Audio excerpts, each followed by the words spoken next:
To the channel Sunny Science Centre easy concept. देखिए ना, सुबह सुबह मुझे चींटी ने काट लिया और पता नहीं ये बहुत ज्यादा जलन हो रहा है, समझ में नहीं आ रहा है क्यों। आप सोच रहे हो कि आप हमें क्यों बता रहे हैं, तो इसका भी जवाब आपको मिल जाएगा, वीडियो के साथ आप बने रहे। ठीक है, देखिए आज एसिड बेस एंड साल्ट का पार्ट 4 पढ़ने जा रहे हैं। ठीक है, ये आपका पार्ट 4 है। पिछले थर्ड पार्ट में मैंने डिस्कस किया था केमिकल प्रॉपर्टीज ऑफ बेस, और बेस होता क्या है। ठीक है, तो ऑलरेडी हम लोग acid base and salt discuss कर रहे हैं। एसिड के बारे में जानकारी है कि those chemical substance which produces H plus ion in dissociation. वह एसिड उसको कहते हैं जो क्या होता है, डिसोल्व होने के बाद H प्लस आयन रिलीज करता है। जबकि बेस क्या होता है, तो जिसमें OH माइनस रिलीज होता है। ठीक है, तो उसको हम लोग बेस कहते हैं। उसका केमिकल प्रॉपर्टीज हम लोग देखे थे। ठीक है, फिर किसी भी सबस्टांस को पता कर पाना कि एसिड है या बेस, उसके लिए हमें इंडिकेटर चाहिए, और वो इंडिकेटर 3 प्रकार के होते हैं: natural indicator, synthetic indicator, olfactory indicator. Natural में टर्मरिक वगैरह था, लिटमस था। ठीक है, और सिंथेटिक में आपका ऑल्फैक्टरी फेनोफ्थलीन और मिथाइल ऑरेंज था, और ऑल्फैक्टरी में क्या था, वैनिला हो गया, क्लोव ऑयल हो गया। ठीक है, तो ये सारा था जिससे आप पता लगा सकते थे कि कौन एसिड है कौन बेस है, उसको डिटरमाइन करते थे। ये तो डायरेक्ट नहीं ना, हम तो मतलब मुंह में लेकर के टेस्ट तो नहीं कर सकते हैं डायरेक्टली, इसलिए हमको इंडिकेटर के जरिए उससे में पता लगा सकते थे कि कौन एसिड है कौन बेस है। आज का टॉपिक है पीएच स्केल। ठीक है, इस पीएच स्केल को सबसे पहले दिया किसने था और इसका इस्तेमाल क्यों करते हैं, what is the reason behind using pH scale. ठीक है, तो देखिए किसी भी आदमी का या किसी भी चीज का कैपेसिटी जानने के लिए, है ना, पावर स्ट्रेंथ जानने के लिए कुछ ना कुछ तो कर जाना होता है। जैसे अभी लॉकडाउन में रामायण का एपिसोड चल रहा था। ठीक है, तो जब हनुमान जी जाते हैं लंका में पता लगाने सीता के, तब वहां पे वो कहते हैं कि कितना रावण में कैपेसिटी है उसको हम थोड़ा देख लेते हैं। तो उसी प्रकार से कोई भी अभी पता है जो हमको चींटी काटा है, तो उसका बहुत ज्यादा इरिटेशन हो रहा है हमको, है ना, पूरा जलन हो रहा है, तो कितना उसका कैपेसिटी था उसको हम देखेंगे। तो strength of acid and base जो है वो पीएच स्केल से ही मेजर किया जाता है। ठीक है, तो पीएच स्केल से क्या करते हैं हम लोग, the we measure the strength of acid and base. देखिए बस लिखे आपको, in 1909 Sorensen discovered pH scale. ठीक है, सोरेनसन नामक एक वैज्ञानिक था, वो क्या किया था, पीएच स्केल डिस्कवर किया था। ये होता क्या है, देखिए pH scale it is the type of device, एक प्रकार का डिवाइस है विच by which strength of acid and base can be measured, जिसके जरिए आप एसिड एंड बेस का स्ट्रेंथ मेजर कर सकते हो, कितना पावरफुल कौन सा एसिड है, कितना पावरफुल कौन सा बेस है, इसके जरिए आप पता लगा सकते हैं। ठीक है, कि कितना एसिड ए स्ट्रॉन्ग है और कितना बेस ए स्ट्रॉन्ग है। इसमें जो वैल्यू रहता है पीएच स्केल पे, जैसे नॉर्मल स्केल आप देखे हो तो 0 से 15 सेंटीमीटर तक, लेकिन यहाँ पर ही जो स्केल है उसका पीएच वैल्यू जो फुट रहेगा 0 to 14। ठीक है, तो पीएच स्केल है क्या, इट इज ए डिवाइस, है ना, एक प्रकार का क्या है, डिवाइस है which is used to measure the strength of acid and base, जिसका इस्तेमाल हम क्यों करते हैं, एसिड एंड बेस के स्ट्रेंथ को मेजर करने के लिए। ठीक है, यहाँ पे आप देखिए 0 to 14 वैल्यू जो आपको दिख रहा है, देखिए इसमें मैंने बताया हूं आपको कि न्यूट्रल सबस्टांस है पीएच एग्जैक्टली 7, जो 7 वैल्यू है वो वैसे सबस्टांस का वैल्यू शो करेगा जो न्यूट्रल है, जैसे कि वाटर, है ना, पानी का जो इस्तेमाल हम करते हैं, ना तो वो एसिडिक है ना ही बेसिक, वो न्यूट्रल वाटर है। ठीक है, तो उसका जो वैल्यू आएगा 7 आएगा, समझ रहे हैं। और कोई सबस्टांस जिसका वैल्यू 8 से 14 के बीच में आता है वो आपका बेस हो जाएगा, और 12, 13 एंड 14 ये स्ट्रॉन्ग बेस में आ जाएगा। इसका मतलब कह सकते हैं कि बेसिक प्रॉपर्टी जो है directly proportional to pH value. कहोगे कि कैसे, तो देखो डायरेक्टली प्रोपोर्शनल मेरा फिजिक्स का लेक्चर होगा ओम्स लॉ वाला, आप जाकर के देख सकते हो। तो इसमें ऑलरेडी हम चर्चा किए थे कि जो जैसे एक फैक्टर बढ़ेगा तो दूसरा का बढ़ता है, उसको हम बोलते हैं डायरेक्टली प्रोपोर्शनल। जैसे कि फिजिक्स में आपको बताया थे रेसिस्टेंस जो है लेंथ ऑफ वायर पे डिपेंड करता है। ठीक है। अच्छा, उसके बाद आप देखे थे कि जितना ज्यादा लंबाई बढ़ाएंगे उतना ही ज्यादा रेसिस्टेंस, यानी R proportional to area. Similarly यहाँ पे जितना ज्यादा pH वैल्यू बढ़ेगा उतना ही ज्यादा बेसिक प्रॉपर्टी बढ़ेगा। जैसे जितना प्रोटीन क्यों आ रहा है स्ट्रॉन्गेस्ट बेस में आ जाता है, समझ रहे हैं ना। इसीलिए बताया कि pH वैल्यू जो है वो डायरेक्टली प्रोपोर्शनल हो जाएगा, है ना, बेसिक प्रॉपर्टीज का, जबकि इनवर्सली प्रोपोर्शनल होगा एसिडिक का। कहेंगे कैसे? तो देखो ना, जितना कम होते जा रहा है ना, अब 6, 5, 4, 3, 2, 1, तो उतना ही ज्यादा ये स्ट्रॉन्ग होता जा रहा है। तो हम क्या बताते हैं कि एक फैक्टर घटेगा दूसरा का बढ़ेगा, तो उसको इनवर्सली और डायरेक्टली में क्या होता है, दोनों समान अनुपात से बढ़ते हैं। समझ रहे हैं बात को? आ जाइए, यहाँ पे बता रहा है न्यूट्रल सबस्टांस है pH एग्जैक्टली ऑफ 7। जो न्यूट्रल सबस्टांस है उसका जो pH होता है वो 7 होता है। And those substance whose value is less than 7, और वैसा सबस्टांस जिसका वैल्यू 7 से कम होता है वो क्या होता है, एसिडिक होता है। तो आप यहाँ पे नोट करेंगे कि दोज सबस्टांस जिसका एग्जैक्टली 7 वैल्यू है वो न्यूट्रल होता है, जैसे कि आपका वाटर हो गया, और 7 से कम वाला क्या होता है ना, whose value is less than 7 is acidic। 7 से जो कम है एसिडिक, और 0, 1, 2 और 3 जो होता है वो स्ट्रॉन्ग बेस होता, सॉरी स्ट्रॉन्ग एसिड होता है, कंसंट्रेटेड एसिड होगा, ठीक है। And the substances having more than pH value, ठीक है, 7 से ज्यादा होगा, ठीक है, वैसा जो pH वैल्यू 7 से ज्यादा होता है वो क्या हो जाएगा, आपका बेसिक हो जाएगा। इसके बाद आप डिस्कस किए हुए हैं यूनिवर्सल इंडिकेटर क्या है। आपको pH स्केल आई होप समझ में आ गया होगा। देखिए pH स्केल है कुछ नहीं, नॉर्मल एक डिवाइस है जिसके जरिए हम लोग क्या करते हैं, major the strength of acid and base, जिससे हम लोग एसिड एंड बेस का क्या करते हैं, स्ट्रेंथ को मेजर करते हैं। इसमें 0 से 14 तक वैल्यू रहता है। 7 जो वैल्यू है वो न्यूट्रल सबस्टांस को इंडिकेट करता है, जैसे कि वाटर हो गया, ठीक है, और 7 से जो कम वैल्यू होता है वो एसिडिक को रिप्रेजेंट करता है, और 7 से जो ज्यादा है यानी 14 तक जो ज्यादा होता है वो बेसिक प्रॉपर्टी को शो करता है। तो आप यहाँ पे सोचोगे, इसलिए तो मैंने बताया कि inversely proportional to basic property, मतलब कहने का मतलब क्या है, जो बेसिक प्रॉपर्टी है वो क्या होगा, डायरेक्टली प्रोपोर्शनल हो जाएगा। एसिडिक के लिए क्या होगा, इनवर्सली। डायरेक्टली में क्या होता है, एक फैक्टर बढ़ेगा तो दूसरा का भी बढ़ता है, यानी कि जैसे जैसे pH वैल्यू बढ़ रहा है बेस का कैरेक्टरिस्टिक्स बढ़ रहा है, लेकिन जैसे जैसे pH वैल्यू कम रहा है एसिडिक बढ़ रहा है, एक कम रहा है दूसरा बढ़ रहा है, ठीक है। न्यूट्रल का value 7, less than 7 acidic, more than 7 क्या हो गया, बेसिक। अब हम लोग पढ़ेंगे यूनिवर्सल इंडिकेटर क्या होता है। तो देखिए यूनिवर्सल इंडिकेटर जो है ना, यहाँ पे मिक्सचर होता है डिफरेंट डिफरेंट इंडिकेटर्स का, है ना, डिफरेंट इंडिकेटर्स का मिक्सचर है, ठीक है, अलग अलग इंडिकेटर्स का क्या है, ये मिक्सचर है जो इसमें बता रहा है। देखिए आप, universal indicator is the mixture of different indicator which gives different colour at pH value of different entire scale. इसमें भी 1 से 14 तक आपका क्या होता है ना, बना होता है, और इसमें आपको देखोगे क्या कि जैसे अलग अलग वैल्यू के लिए अलग अलग कलर होता है, ठीक है। इसमें भी आप देखोगे कि 14 तक वैल्यू रहता है, और क्या होता है कि डिफरेंट कलर रहता है। फर्क यही है दोनों में कि इसमें आपका pH वैल्यू आपको पता चलेगा, और इसमें 0 to 14 के अनुसार आपको क्या रहता है कि कलर दिया हुआ रहता है, जिसके जरिए आप पता लगा सकते हो कि कौन कितना एसिडिक है। अगर पूरा रेड मिला आपको बता देंगे कि कंसंट्रेटेड एसिड है, ठीक है। तो ये आपका यूनिवर्सल इंडिकेटर था। उसके बाद पढ़ेंगे हम लोग importance of pH in our daily life, है ना, अरे पावर ऑफ हाइड्रोजन होता है ना, H प्लस जो आयन है ना, उसी के बारे में चर्चा करता है pH, ठीक है।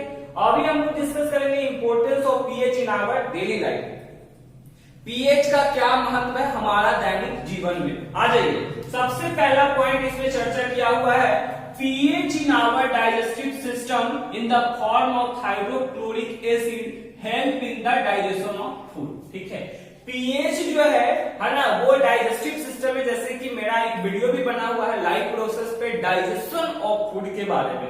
तो जैसे कि हम डाइजेशन सेशन में पढ़े थे कि जब पेरिस्टाल्टिक मूवमेंट के द्वारा ऑसोफेगस से भोजन कहां पे स्टोमक में प्रवेश करता है तो वहां पे एक ग्लैंड है जिसका नाम है गैस्ट्रिक ग्लैंड, वहां से HCl निकलता है जो बैक्टीरिया को किल करता है, जर्म्स को मारता है, ठीक है, या मीडियम को क्या बनाती, जो माध्यम है उसको एसिडिक बनाता है, ठीक है। तो कह रहा है pH in our digestive system in the form of hydrochloric acid है ना help in the digestion of food. इस किस चीज में मदद करता है तो डाइजेशन ऑफ फूड में मदद करता है। तो पहला आप यूज देखेंगे डाइजेशन ऑफ फूड, ठीक है। पीएच का काम कहां हो गया देख रहे हैं हम लोग, डाइजेशन ऑफ फूड में मेंटेन करके रखता है। नंबर 2 आप देखो pH changes causes the tooth decay या teeth decay which we eat when we eat some food, जैसे ही हम कुछ भोजन खाते हैं तो वो क्या होता है ना कि हम लोग तो ऑलरेडी जानते हैं कि सबसे पहले फिजिकल डाइजेशन होता है जो कि दांत के द्वारा होता है। तो जब दांत के द्वारा आप चबा रहे होते हो तो उस टाइम में क्या होता है कि फूड पार्टिकल्स ब्रेक होता है और उस समय क्या होता है ना कि शुगर जो है एसिड बना लेता है, क्योंकि ऑलरेडी जानते हैं कि भोजन में तो शुगर का मात्रा बिल्कुल है, जैसे स्टार्च वगैरह जो है ना वो डाइजेस्ट होने लगता है, वहां से जो शुगर जो है वो क्या करता है, जो हमारे बैक्टीरिया जो माउथ में मौजूद होते हैं वो क्या करता है एसिड बनाना शुरू करता है and the teeth decay start when the pH of acid is below 5.5। अगर हमारा मतलब माउथ का जो 5.5 से कम होने लगता है तो समझ जाइए कि हमारा दांत जो है वो डिके होना शुरू हो जाएगा। अतः पीएच मेंटेन होना चाहिए, तो दांत सड़ने से भी वही बचाता है। AM लिखे हुए pH changes causes the tooth decay when we eat food. Some bacteria present in our mouth break down to form acid, है ना। बैक्टीरिया जो हमारे माउथ में मौजूद होते हैं वो क्या करता है, उसको तोड़ता है कौची के लिए, एसिड बनाने के लिए। And the teeth decay start when the pH of acid is below 5.5। दांत कब सड़ना शुरू हो जाता है, जब हमारा मतलब पीएच वैल्यू 5.5 से कम हो जाता है। इसके बाद देखिए plant and animals are also sensitive to the pH changes. Plant और एनिमल्स जो है वो भी सेंसिटिव होते हैं किसके, टुवर्ड्स द पीएच चेंजेस के। जैसे कहने का मतलब क्या है कि अगर सपोज दैट हम बात करते हैं किसी कोई फसल लगा हुआ है, अगर आप उसमें पूरा खाद वगैरह फर्टिलाइजर से यूज करते ही है, क्योंकि आजकल तो नेचुरली होने नहीं देते ना, जब स्टार्टिंग में बोते समय भी खाद डालना है, ग्रो अप करने के समय भी, और लास्ट तक आप डालते ही डालते हो, ठीक है। तो उस केस में यहाँ पे बता रहा है कि अगर आपका खेत जो है वो हाईली एसिडिक हो जाएगा या हाईली बेसिक हो जाएगा तो both case is not suitable, वो दोनों कोई सुटेबल नहीं होगा, है ना, क्योंकि उस टाइम में या तो कम उपज होगा या तो ज्यादा उपज होगा, तो दैट इज वेरी डिफिकल्ट, है ना। So the pH range should be close to 7। अतः उसका जो पीएच रेंज होना चाहिए क्लोज होना चाहिए, किसके क्लोज होना चाहिए, 7 के क्लोज होना चाहिए। समझ रहे हैं बात को, ताकि ये न्यूट्रल वैल्यू है, ठीक है। तो न्यूट्रल है तो कोई भी सब्सटेंस में न्यूट्रल सही है ना, अगर ज्यादा ना एसिडिक ना ज्यादा बेसिक तो न्यूट्रल सही होना चाहिए। इसीलिए बता रहा है soil is neither acid nor basic, its pH should be close to 7। ना तो उसको ज्यादा एसिडिक होना चाहिए ना ही ज्यादा बेसिक होना चाहिए, ये किसके क्लोज होना चाहिए, द 7, ठीक है। इसके बाद आ गई है pH change the survival of animal occurs, है ना, body work well in the pH range. मैंने कहा है क्या कि जो हमारा बॉडी को क्या करता है, पीएच मेंटेन करता है, तो हमारा बॉडी जो है कितना रेंज में सही रहेगा, तो 7 से 7.8, ठीक है ना। Our body will work very well when the pH range is between 7 to 7.8, है ना। हमारा बॉडी जो है बहुत अच्छे से काम करेगा जब हमारे बॉडी का पीएच रेंज 7 से 7.8 है। समझ रहे हैं बात को। तो एक था हमारा pH range, importance of pH in our daily life. This is very important question for the board examination, है ना। What are the importance of pH in our daily life. पहला pH help in the digestion of food, दूसरा pH change causes the teeth decay, है ना। फिर plants and animals are sensitive towards pH, pH changes the survival of animal. तो हमारा question में भी आज पूछा जा सकता है कि what is the pH range in which our body works well, है ना। वो पीएच रेंज क्या है जहां पे हमारा बॉडी अच्छे से काम करता है, तो that pH range is between 7 to 7.8। वो पीएच रेंज 7 से 7.8 है, ठीक है। अब मैं अपना टॉपिक पे आता हूं। तो देखिए हम अभी बताएं कि क्या हो गया था, हमको सुबह सुबह एक चींटी ने काट लिया था ना, ये राउंड वाला एरिया में ना चींटी काट लिया था। अब ये चींटी काटा है तो क्या हो रहा है कि बहुत ज्यादा जलन हो रहा है मुझे, है ना, लहर दे रहा है। तो लहर दे रहा है और ऑलरेडी हम लोग को पता है कि एंट जो स्टिंग होता है ना, एंट का जो स्टिंग है उसका सूंड है, उसमें कौन सा एसिड रहता है तो उसका नाम है फॉर्मिक एसिड होता है, ठीक है, या इसको हम लोग मेथानोइक एसिड भी कहते हैं, ठीक है। यही एसिड क्या है, एंट के द्वारा हमारे बॉडी में, मेरे बॉडी में इंजेक्ट कर दिया गया है, ठीक है। तो अब हमको क्या करना चाहिए, तो हम अगर एसिड वाला ही अगर इंजेक्शन ले लेते हैं या एसिड से इसको कर देते हैं मेंटेन, तो होगा नहीं, तो और हाईली एसिडिक हो सकता है, ठीक है। तो अब हमको क्या करना होगा कि इस पे कुछ हमको इससे रिलीफ पाने के लिए, है ना, बहुत ज्यादा लहर दे रहा है हमको, तो इससे रिलीफ पाने के लिए हमको क्या करना होगा, तो I have to rub mild base, है ना, हमको क्या होगा कुछ बेसिक मटेरियल का इस्तेमाल करना होगा, so that it can get neutralize, so that it can get neutralize, है ना, ताकि ये क्या होगा कि न्यूट्रलाइज हो जाएगा, समझ रहे हैं ना। तो हम क्या करेंगे, जो चींटी काट लिया है वहां पे रब करेंगे माइल्ड बेस, और फिर क्या होगा कुछ समय के बाद I will get certain relief. तो उसी तरह के एक नेटल फ्लावर होते हैं, उसमें भी अगर आप किसी तरह से अचानक अगर आपका हाथ में वो चुभ जाता है तो वो आपके शरीर में मिथानोइक एसिड इंजेक्ट करेगा, और उससे छुटकारा पाने के लिए आपको माइल्ड बेस को रब करना होगा, so that you can get relief from the pain, okay. तो this is all about pH scale. ये सारा वीडियो जो था, है ना, ये मतलब पूरा जो कंप्लीट वीडियो है आपका पीएच स्केल के लिए है, ठीक है। और आगे के लेक्चर में हम लोग डिस्कस करेंगे, आपका पार्ट 5 हो जाएगा, उसमें हम सॉल्ट के बारे में, फिर इसके बाद जो इंपॉर्टेंस कंपाउंड है, तो एक बार इसको समराइज कर लेते हैं ना, समराइज कर लेते हैं, सो दैट यू कैन गेट, है ना, and you can, if you want to prepare the notes, then you can take the screenshot so that you can get help from this।